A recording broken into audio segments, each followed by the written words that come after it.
Assalamualaikum warahmatullahi wabarakatuh. Selamat pagi anak-anak semua. Mudah-mudahan semuanya dalam lindungan Allah Subhanahu wa taala. Baiklah, mata pelajaran Quran Hadis pagi ini kita akan membahas bagaimana berpikir positif dan sabar dalam menghadapi ujian dan cobaan dari Allah Subhanahu wa taala. Lalu apakah itu ujian dan cobaan?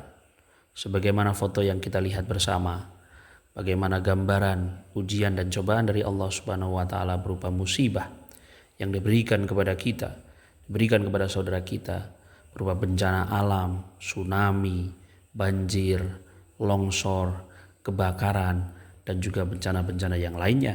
Itu adalah ujian dari Allah Subhanahu wa taala.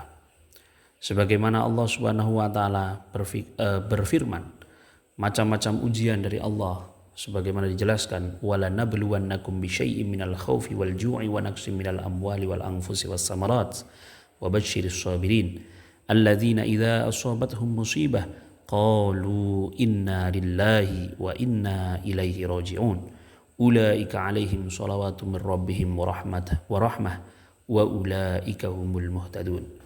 Dan sungguh akan kami berikan cobaan kepadamu dengan sedikit ketakutan, kelaparan, kekurangan harta, jiwa dan buah-buahan, dan berikanlah berita gembira kepada orang-orang yang sabar, yaitu orang-orang yang apabila ditimpa musibah mereka mengucapkan inna lillahi wa inna ilaihi raji'un.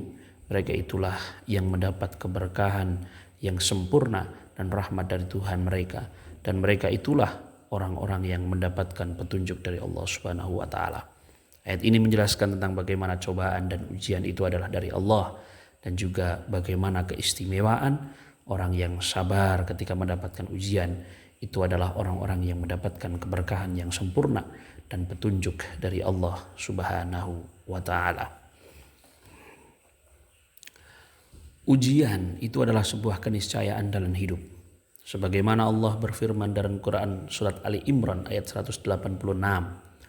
La tublawunna fi amwalikum wa anfusikum wa la tasma'unna minal ladzina utul kitaba min qablikum wa minal ladzina asyraku adzan katsira wa in tasbiru wa tattaqu fa inna dzalika min azmil umur. Bagaimana ayat ini mengandung pesan tentang kemuliaan orang-orang yang bersabar dalam menghadapi cobaan. Keniscayaan ujian akan diberlakukan pada diri dan harta setiap orang. Ujian pada diri seorang bisa berupa sakit fisik, kelemahan, pembunuhan, peperangan, atau bentuk ujian fisik yang lain. Ujian dalam harta berupa kekurangan, kemelaratan, pencurian, perampokan, dan lain sebagainya. Itu semua ujian dari Allah Subhanahu wa taala. Lalu bagaimana sikap seorang mukmin dalam menghadapi ujian, cobaan, dan dalam keadaan apapun? Sebagaimana Rasulullah SAW bersabda, perkara orang mukmin mengagumkan, sesungguhnya semua perihalnya baik, dan itu tidak dimiliki oleh seorang pun selain orang yang mukmin. Bila tertimpa kesenangan, ia bersyukur, dan syukur itu baik baginya. Dan bila tertimpa musibah, ia bersabar, dan sabar itu baik baginya. Hadis riwayat Muslim. Hadis ini menunjukkan betapa istimewanya orang yang beriman dalam keadaan apapun, menjadikan seorang mukmin tetap istimewa dan mendatangkan kemaslahatan. Hal itu karena sikap dan karakter seorang mukmin yang baik. Lalu kesimpulan daripada materi pada pagi hari ini adalah sabar berarti menahan dari hal-hal yang tidak disukai karena mengharapkan ridho Allah. Allah pasti akan memberikan ujian dan cobaan kepada setiap manusia.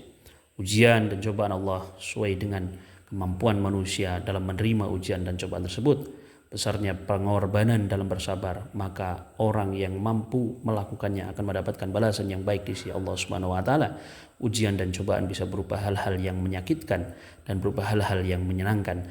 Bentuk sabar bisa berupa sabar dalam menjalankan ketaatan, sabar menahan untuk tidak bermaksiat, dan sabar dalam menghadapi ujian dan musibah dari Allah Subhanahu wa taala. Apakah kamu semuanya sudah paham bagaimana menghadapi cobaan, bagaimana menghadapi musibah? Ya, jawabannya adalah dengan sabar. Sekian, terima kasih. Wassalamualaikum warahmatullahi wabarakatuh.